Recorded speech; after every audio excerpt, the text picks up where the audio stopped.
Hey guys, Justin Curatola here. Sorry about the 1 minute delay there, but I really appreciate the tribe tuning in today. Had some really great questions. Pretty excited about everybody being here, and I really look forward to kind of getting these questions answered and kind of going from there. A little bit about me. I do real estate and development and construction. Been doing that for the last 15 years.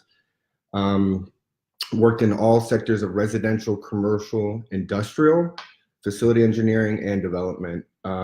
Worked with some of the biggest companies in the world, and kind of built a reputation based on great customer service and team building. So the questions that we got today, I'm going to kind of go over those things, and then what I'd really like to see is when you have a question and you go through that, give me a little bit about yourself, a little bit about your background within business. That way I can really kind of pinpoint exactly what your strengths are and your weaknesses are within your business. And then I can give you even a more educated answer on your question. So the first question we had was from Joe Nugent. Hi, Joe. I remember you from BusinessCon. Really enjoyed my time with you. And really like to go over that whole part. So Joe's question, great question. The question was pretty much based on his goals and what he's been going through over a period of time. So what that was is his goal is to make $10,000 a month in residual income through real estate and rentals. Now, let's go back to how that you really should go about that. So your foundation within real estate and construction really needs to be strong. So when you're looking at residual income within real estate, you want to kind of do baby steps. So you want to start on residential, then you can go to commercial, you can get into multifamily, multi-use, and then you get up into the industrial, and then you get up into the development. I'm a big believer in very low risk and high yield. So let's build a basis first before you get into real estate investing based upon your knowledge. So low risk, high return. Joe's main question is he wanted to know, he's met a couple of different possible investors to help him get into doing real estate investing, and they only want to put the money in with him, and they want to own a piece of the pie. So here's what I'll say about that. There's two ways you can go about that. You can either save your money, or you can get a line of credit with the bank, or you can get a credit card and you can invest in on your own property. Now, obviously, having your own piece of the pie is the best, but remember, in real estate, you don't want to be greedy. Greed is what will breed a whole bunch of differentness that you don't want. So being very open to getting what you're doing within real estate is very important. So surround yourself with people that want to build your team and what your vision is. So Joe, what I would tell you to do is this. I would say, don't ever pass up any opportunity. If somebody says, hey, I want a piece of the pie with you, but the only way I'm going to do that is I'm going to have to invest money with you, and then I get a piece of the rental. Well, fine, do that for the first couple of years. Give a piece of the pie, build up your residual income with that person. Then you can go off on your own, and you can do your own little parts of your real estate investing. That would be my advice, and that's actually how I started. When I got my first rental, I started out with another gentleman. Didn't have a lot of capital, but we were really energetic. We bought really low, and then we just rented them out right and left. That would be my main concern for you, is just don't pass up opportunities because you're wanting just to have the whole piece of the pie. Let's cut it up, and then you can have later on, you can have the whole piece of the pie. But we're looking at trying to make your residual income. So let's kind of take the other people's money, invest it within that, give them a piece of the pie. Or you can look at taking their money and saying you'll give them an interest rate between 8 and 18% on their money, and then a back end deal within that. Okay. I know I'm very high in commercial, you asked. Yeah, I do residential, commercial, industrial. I wouldn't be looking at commercial right now. I think you need to get a really good basis on the residential side. With that said, I'm going to give you a great piece of information on residential. Okay. So if you have a really hot market, take a pen and look at the basis of where that market is.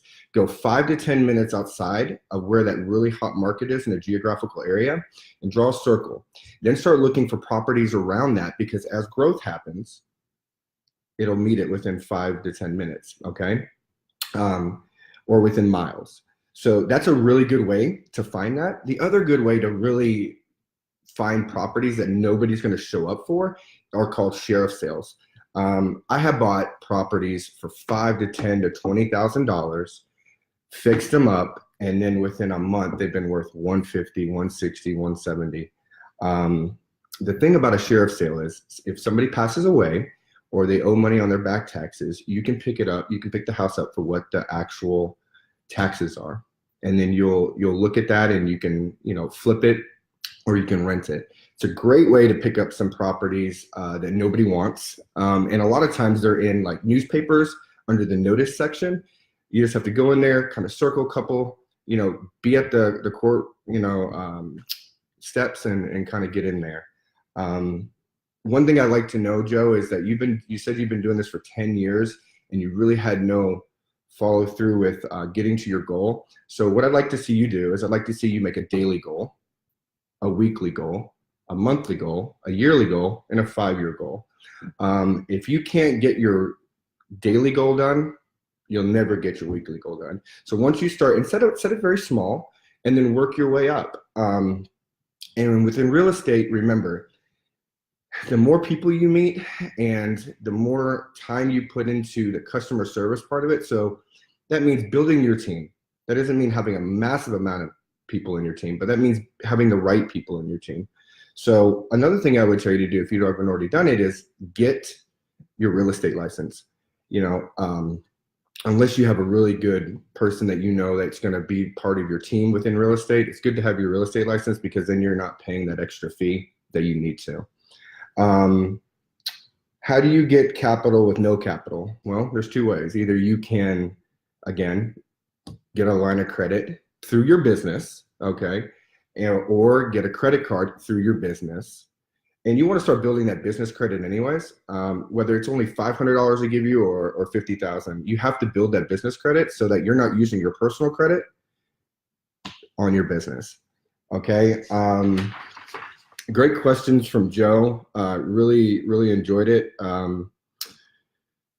3 things within real estate you have to remember is be patient. If somebody says this is the deal and you have to get it, then you need to move back from it. I'm a big believer in that. Nothing is very quickly within real estate. If it is, there's a lot of holes in it, which means a lot of risk, which means you can lose your money. Okay. This is a game of patience and strategy. So you have to take your time. You have to be very compassionate about what you're doing, and you have to do your due diligence on everything that you're doing. So having good legal would be another thing within real estate and construction and development that you really need to look at, Joe. And the other thing that I would tell you is if you can't afford legal, when I first started, there was a company called Form Swift. So it's www.formswift.com. Again, that's formswift.com. And that's going to give you like little contracts that you can fill in the name and go through all these different aspects. So you don't have to use the legal of a lawyer right now, and you can save your money. And I think it's like $12 a month or $12 a year, but it's got all these different contracts on there. So always remember, you want to have good contracts, good legal, good financial, and the only way to do that is plan for it. So the second question, and I hope that answers your questions, Joe. If it doesn't, give me some direct questions on what you want to see, and give me a little background on why you haven't been so successful within real estate and saving your money to put into that. Or has it been, you're having to work 2 different jobs? I think you said you do that. But there's ways for us to structure that to make sure that you are successful. So I really want to dive into your background and what that means and what have been your faults and your successes, so I can understand how to pinpoint how to make you more successful. Question 2 is from Hannah Ingram. her main concern was, what kind of rentals do you recommend to stay away from and why? And are you invested in any or either strictly commercial, residential, or both? And she's in her 20s, and she would like to know what I would recommend to start investing in. Should she start when she's older, or should she start now? She currently has a real estate license, and she loves the part of real estate and learning about it. So what I would tell you is to start small. Like I told Joe, stay in the residential, learn the residential. Residential will, as you go up, it's kind of like college. You have, your associate's degree, your bachelor's degree, your master's, and then your PhD. So it's residential, commercial, industrial, development, okay? So what we want to do is we want to learn as much about residential as we can, and the only way to do that is to really get in there and dive into it. So I'm a big believer in networking and listening and then implementing. So if you're wanting to get in the real estate industry and you're wanting to go about that, I would not go directly into multifamily. I wouldn't go into multi-use. I wouldn't go into, the development side. I would learn the residential, okay? And that means like literally it could be a shack or it could be a $500,000 house. You have to take the good with the bad. You want to learn all aspects of it so you have the knowledge to do that. The other question that she had is on the legal and financial and backers and how to set that up. So within real estate, you want to have a really good legal side, okay? That doesn't mean 24 hours a day, 7 days a week. You want to really look at, your contracts. So when you're dealing with contractors, this is where you have to be really careful. So if you're looking for the right contractors and you don't have them, you can go to codes and you can get what's called a vendors list. So an approved vendors list from codes, okay? They'll give you that list. It'll have mechanical, electrical, plumbing. It'll have GCs on there. That's a great list to have because it's already approved by the city and approved by the state. The other thing that you want to do is you want to make sure that you have contracts with your GCs, your general contractors, when you're doing any type of residential, commercial, and industrial, okay? That's really important. And you want to make sure you have a thing called a clawback, okay? So time is money. So within your contract, there's a thing called a clawback. You don't really see it too much anymore. I'm a big believer on it. It's old type of construction and dealing with your contractor. A clawback, what that is if they don't meet a deadline, okay, you're going to claw back on their actual money, and it's legal. You can do that, okay? So you put clawbacks in there, time and delivery. You make sure that you have, mediation clauses in there. You have lien waivers, which means that you're going to sign off on their stuff, that they don't put a lien on it. And then really break that out. Kind of look at like Jenga. The more that you don't make your infrastructure solid and you take out these little parts that you're not filling in, it's going to crumble. It's not going to crumble from the bottom. It's going to crumble from the top. So that's really important for you to do. I really am a big believer in making sure that your foundation is strong, okay? In real estate, it can get really bad really quick if you don't do your due process on the front end. So I would say definitely do residential first. Let's learn that. I'll be here to answer any of your questions within that residential side, and we can look at what you're really trying to accomplish, and then we can go from there. So we have number 3, and I hope that answers your questions, Hannah, and if it doesn't, just give me direct questions right back, and I will gladly go through that. I wouldn't do commercial right now. I just stay in residential. Let's learn that. Let's get our foundation strong, and we can definitely get you where you need to be. Let's get your experience up there. Number 3 is Heather Harvey, and she is asking about, hopefully in 3 to 5 years, if everything stays on course, what would you say would be the worst or most important thing for you to know include within franchising? Okay, so she's asking, she wants to franchise her business. Heather's asking, she wants to franchise her business within 3 to 5 years, and what would be the most important part of that? Legal would be your most important part, and your contracts, okay?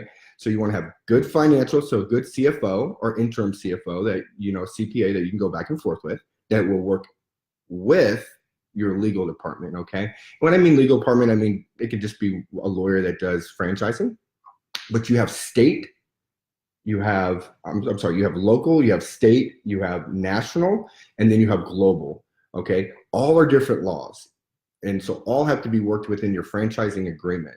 Okay, so that's really important. So there's this foundation that has to be laid. And depending on if you're going to go to state level, national level, or global level, you have to really make sure that you have the funds available. So usually be at a state level, you're looking at anywhere from $25 to $50,000, depending, spending within your franchise agreements, your legal, your financial, your CFO, all that within the first, before you even get started. Then when you get to your national level, you're looking at it anywhere from 50,000 to 150,000 between legal and your CFO before you even get started. And when you get to global, that's where it really kicks in at a high gear. You're looking at anywhere from 150 on up. So you really need to make sure you have a really good foundation and you're picking the right people. So the questions I would ask is, what companies have you franchised before? What contracts have you written for franchise companies before? And within your CFO, you want to make sure that they have a national, okay, they've done national contracts within this, the legal and this in the financial components. And you want to make sure they've done a global for your CFO if you're going global. So really ask the stringent questions on what you're doing, and that'll really make it go pretty far. So great question, Heather. I really look forward to you telling me more about your business so that I can really get in there and help you from the franchise part of it and actually structure your system with you and give you some really good pointers on how to get that streamlined and taken care of, okay? Number 4 is Lauren. And Lauren wants to make a residual income of about $5,000 a month. She says that she wants to do that she's by her 35th birthday, and she's 27, so within 8 years. And she's looking at rentals to be within multifamily, vacation, college. Are there any specific groups that you might recommend for both networking, hard money lenders within her area, or she's trying to start within the next? So pretty much what she's doing is kind of what Joe's wanting to do, just a little bit under the cap of 10,000, 5,000. So again, let's start with in your geographic area. Don't go to the hot area. Don't go to the area that's super hot. Go right outside of that area and, buy low so that when it reaches that area, you can sell high. And I'll give an example. So everybody knows Nashville and they know East Nashville. So I was one of the first guys with a guy named Jay Nelson to go down to East Nashville and turn it around. It used to be a very low income, very multicultural area based upon, there was drugs, there was all these different things, but they had these skyline views of the city. Absolutely beautiful area, just overrun with crime. So we got together, we looked at a plan, and we said, you know what, we're going to go knock on doors and we're going to give cash offers on these homes. So we were buying them when everybody was building in Nashville. We went out to East Nashville. We were buying them for $40,000 to $20,000.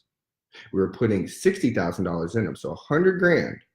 Okay, $100,000 total on the build and buying it. We would sell those homes from anywhere from $250,000 to $450,000. Okay, so massive amount of profitability in them. Okay, you don't want to go into an area and be in the hot market and have to buy in that hot market. So you're buying at the top level. What you want to do is you want to go outside, and as it grows, the hot area grows, they're gonna hit it. Okay, they're gonna hit the area that you're in, and now you've got this massive amount of money that you've made within your area. Okay, you want to be on the front end of things, not on the back end of things. Okay, so we did that with East Nashville. We took down, I think in a matter of a year, we took down almost 40 properties within multiple blocks of 5 points, made massive amounts of money.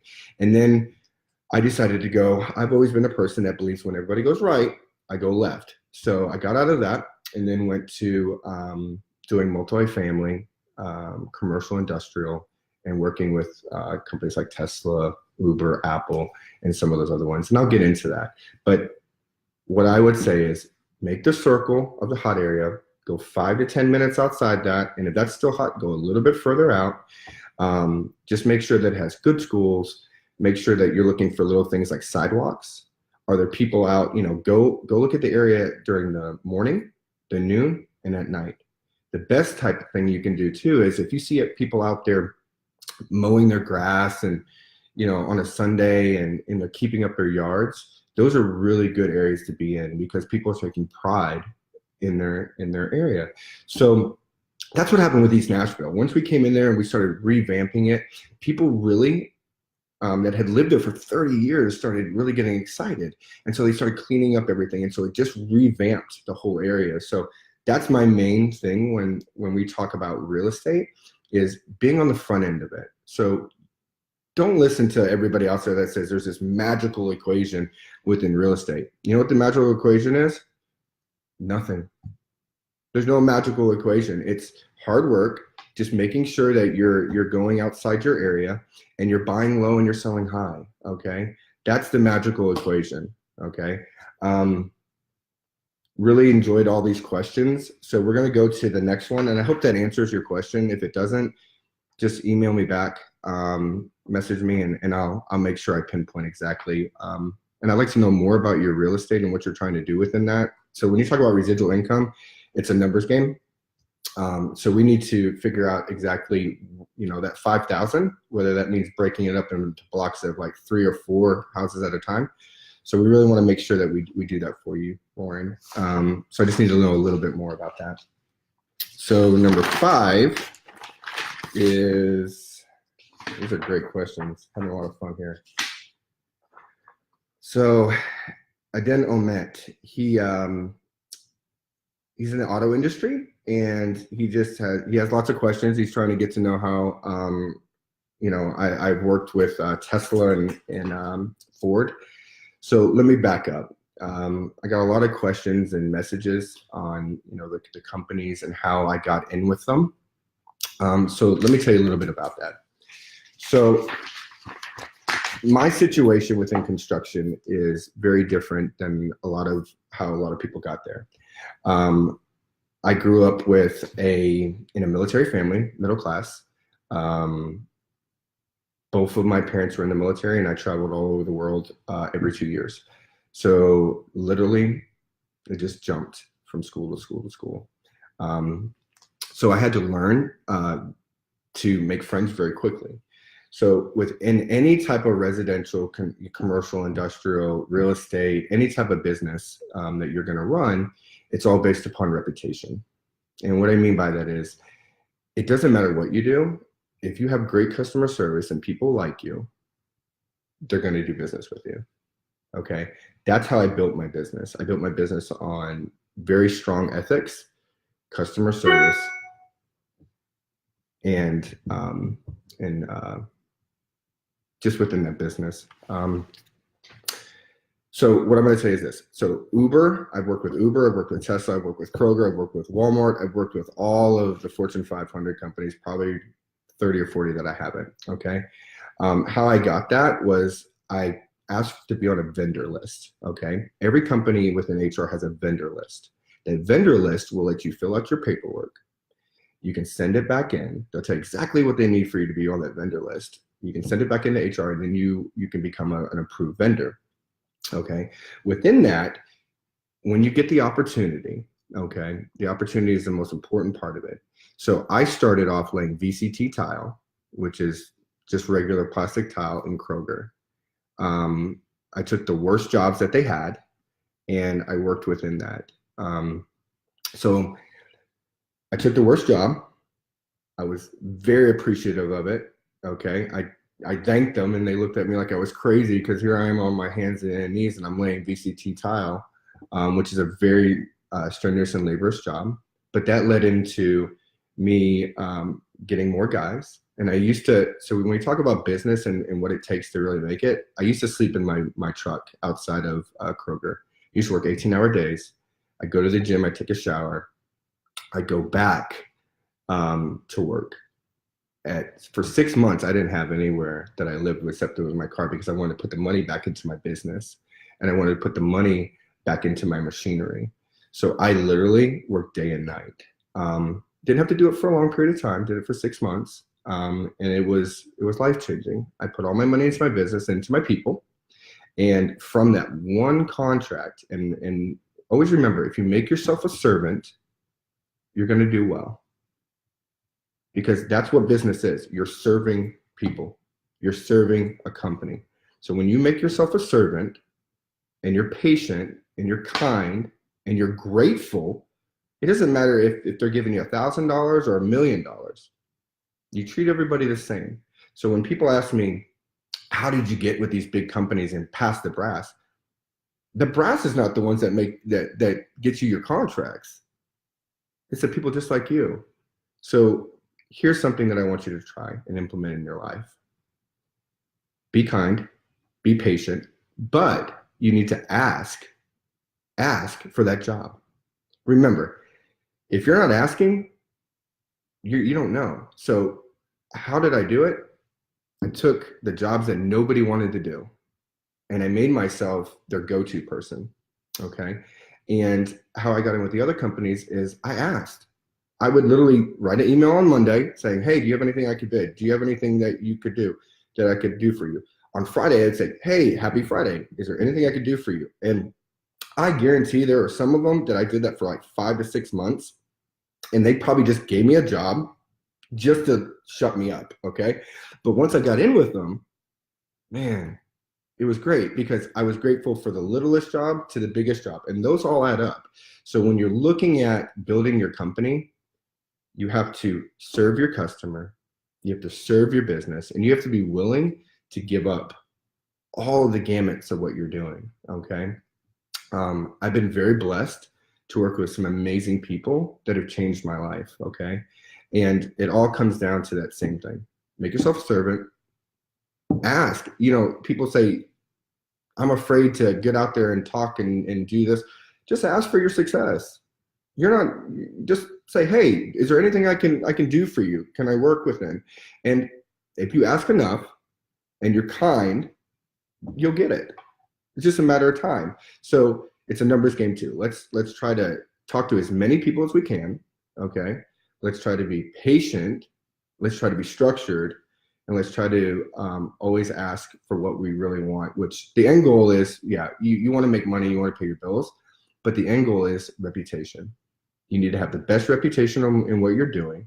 You need to be the go-to person, okay? And you need to really make sure that your heart's in the right place. Because if you're not willing to make your business the heart of what you're doing, it's not going to thrive. You know, you have to give up a lot to make your business grow. And remember, there's always people out there trying to take your business. So you have to set yourself aside of it. Where is that? Customer service. So I had some really amazing questions. Really appreciate everybody's time and part within that. And I think I have one more. And that was from Brandon Fant. And he kind of wanted to know exactly how I got in with Tesla. And so that's how I got in. Was just asking for it, vendor list, HR, writing emails, and going over that, that part of it. How did I get within these big companies? Reputation. Once you build your reputation with one big company, and you can get in from that point, how you get in is you just keep asking, knocking on the door, right? If you kick a door long enough, it's either going to do two things. It's going to either come off the hinges or it's going to break. Okay. So either way, if you keep working at something, you're going to get through the door. Okay. Once you get through the door, that's your opportunity to make a name for yourself.